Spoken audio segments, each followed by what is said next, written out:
des logements plus solidaires. On va en parler avec Emmanuel de Carayon, qui est cofondateur de Fratrie, et Alexandre Martin, qui est cofondateur de Colonie. Bonsoir ou bonjour. C'est l'habitude Bonjour. de dire bonsoir, c'est pour ça que vous avez de la Bonjour. grande interview sur BFM Business. Voilà. Bonjour, parce qu'ici, on est en plein jour. On est toujours en direct du Conseil économique, social et environnemental, et on parle de ce dividende sociétal et de l'impact que ça peut avoir sur des actions très concrètes. La crise de l'immobilier, on sait, je n'ai pas à vous que je vais l'expliquer, que ça frappe tout le monde, mais surtout les plus démunis. Qu'est-ce que vous pouvez faire? D'abord, Emmanuel de Carayon, c'est quoi Fratrie? Est-ce que vous pouvez nous expliquer? Alors Fratrie, c'est du co-living, mais avec un petit truc en plus. Et ce petit truc en plus, c'est qu'on loge pour moitié des personnes qui sont en situation de handicap mental et cognitif. On développe des maisons de 10 à 12 jeunes qui habitent du coup ensemble, qui partagent de grands espaces communs, une cuisine, un salon, une salle à manger, chacun a sa chambre, sa salle de bain, et on démontre que l'inclusion c'est possible et que le fait de vivre ensemble avec nos différences, ça nous fait tous grandir. En deux mots, qui êtes-vous?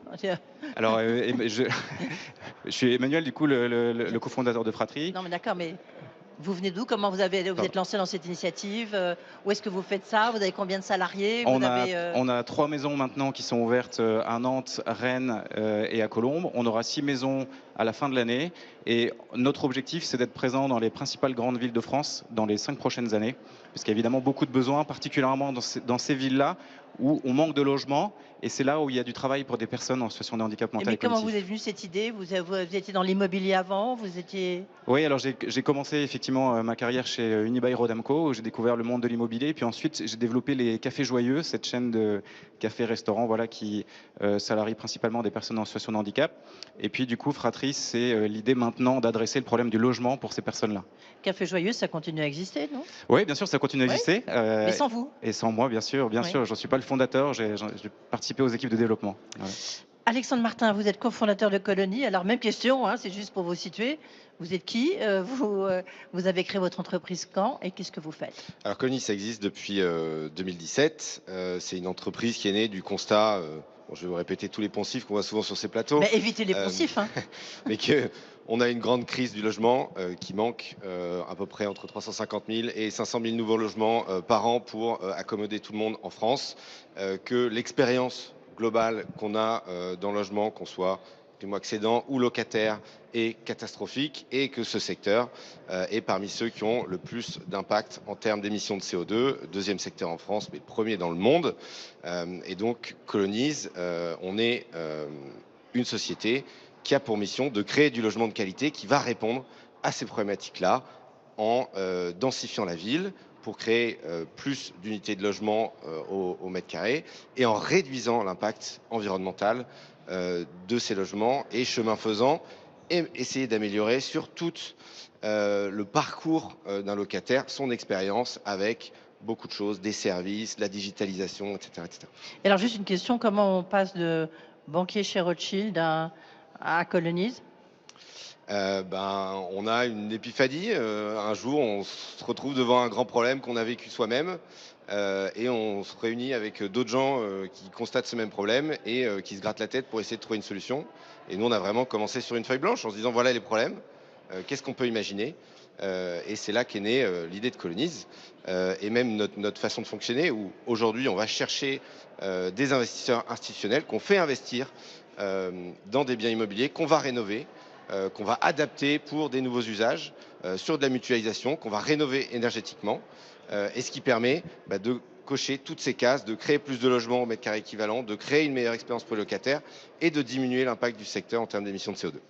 Alexandre de Carayon, juste comment, puisqu'on est ici un peu pour célébrer, en tous les cas, voir l'impact du dividende sociétal, comment vous, ça a eu un impact? Qu'est-ce Ouais. que ça vous a donné comme opportunité? Alors nous, on est une entreprise sociale de co-living, mais qui est détenue intégralement par un fonds de dotation, donc un organisme sans but lucratif. D'accord. Donc pour nous, pour lancer l'aventure, on est allé chercher des grands mécènes. Et à ce titre-là, la Fondation du Crédit Mutuel et Alliance Fédérale nous a permis de nous lancer. Ça a été notre premier partenaire et qui a cru vraiment dans ce projet-là et qui ensuite nous a permis de convaincre des partenaires immobiliers qui ont pu porter l'acquisition de nos premières maisons et donc qui ont financé les travaux de rénovation. Donc nous, on est locataires à des loyers complètement solidaires. Oui. Vous avez combien de personnes qui travaillent avec vous? Et comment vous contactez comment vous trouvez les immeubles? Comment vous contactez les mairies? Comment vous travaillez? Alors aujourd'hui, on a une Et est-ce équipe. que ça aide d'avoir derrière le Crédit Mutuel, enfin du moins la fondation? Oui, bien sûr que ça aide. Alors, on a une équipe maintenant de 15 personnes à plein temps sur le projet. Et comment est-ce qu'on source les biens? Certainement comme Colonize, on regarde sur le marché des maisons qui sont souvent sous-utilisées, qui sont aux alentours de 400-450 mètres carrés, bien placées en cœur des villes. Et nous, on vient complètement du coup réaménager en co-living ordinaire qui donne envie, bien aménagé, bien décoré, et dans lequel on permet du coup à 10 à 12 jeunes de vivre ensemble. Oui, alors il y a toutes les générations, non?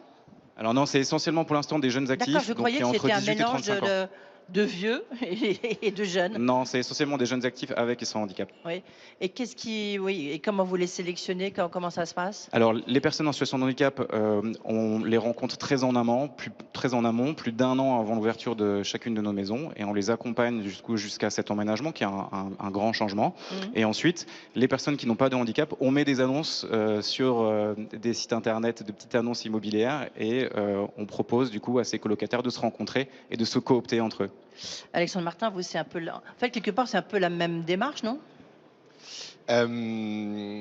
Par rapport à l'intérêt de travailler avec le Crédit Mutuel, vous Non, non, dites? non, non, non, c'est juste, vous 2, vous êtes, vous êtes un peu sur le même créneau? Oui, on est sur le même créneau d'améliorer l'expérience de logement pour plein de typologies de population. Et je pense que oui, on a des solutions qui sont assez similaires parce qu'elles sont dans l'air du temps, elles vont dans le sens des nouveaux usages. Et donc je trouve que c'est une bonne nouvelle aussi qu'on aille dans le même sens. Ça me montre que c'est pertinent. Et comment est-ce que vous avez, qu'est-ce que vous a apporté le dividende sociétal? Alors nous, l'intérêt de travailler avec le Crédit Mutuel, il est multiple. Un, déjà d'avoir un actionnaire au sein de notre capital qui Vous, est... vous êtes une, société anonyme, du coup, vous On est une êtes, société oui, anonyme, d'accord. Statut privée. différent donc, ouais. Donc c'est un peu différent dans l'approche. Nous, on a reçu un investissement en capital du Crédit Mutuel. L'intérêt pour nous, c'est un, d'avoir un actionnaire long terme. L'enjeu principal d'une société comme la nôtre, c'est d'aller collecter de l'argent auprès d'investisseurs immobiliers pour acheter des biens et les transformer. Et donc c'est un besoin en termes de financement pour déployer notre offre Oui, qui est parce que vous avez quand même levé, je crois, titanesque. 180 millions. Alors Bah, à date, on a même collecté près de 2 milliards d'intentions d'investissement. ah oui, d'accord, donc là, on Mais en est fait, ah bah, à l'échelle du problème du logement, oui. c'est une goutte d'eau. Parce que ces 2 Enfin 2 milliards, ils vont nous c'est permettre de jamais une déployer goutte d'eau, hein. 16 000 Mmh. logements. Quand on dit qu'on en a besoin de 500 000 annuels en plus. Donc c'est génial, mais il y a encore beaucoup d'efforts à fournir pour avoir un vrai impact durable sur le secteur. Et donc ça nous permet d'avoir une crédibilité, d'avoir des investisseurs très long terme auprès de ces institutions qui vont nous financer l'acquisition et la transformation des biens. Ça, c'est la première chose. Et la deuxième, c'est qu'on a beaucoup de synergie avec le groupe sur des projets en particulier. Par exemple, on travaille avec la Française Asset Management sur de l'acquisition de biens. On travaille avec les banques pour nous aider à sécuriser les investisseurs avec qui on C'est travaille, intéressant, ça etc. arrive souvent cette démarche d'avoir des start-up quand même, même si maintenant vous êtes gros, mais vous restez quand même enfin, vous êtes au début, on va dire au Oui. démarrage, associé à des très grandes entreprises. C'est le Oui, modèle-là qui a l'air de fonctionner en fait. parce que je pense que dans la startup, vous avez le côté innovant, agile, extrêmement réactif, capable de prendre des risques très vite. Mais dans les grands groupes, vous avez des savoir-faire, vous avez une vision potentiellement beaucoup plus long terme des choses. Et le fait d'assembler ces deux visions, bah, ça permet de mettre en place des projets peut-être plus ambitieux sur le long terme.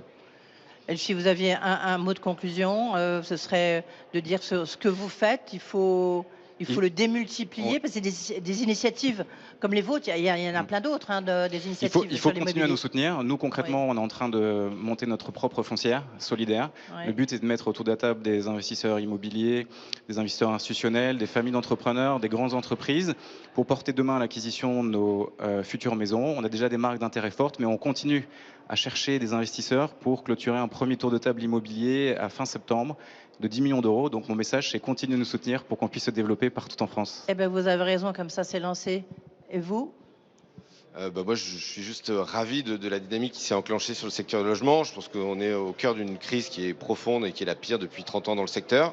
C'est aussi un- une mer d'opportunités, de changer la façon dont on fait les choses, de réinventer les produits qu'on va développer demain et de trouver les bonnes solutions pérennes pour résoudre cette crise. Donc, je suis ravi d'être là, je suis ravi de partager cette ambition avec mon collègue. Merci Alexandre Martin, donc cofondateur de Colonise, il faut bien dire Colonise.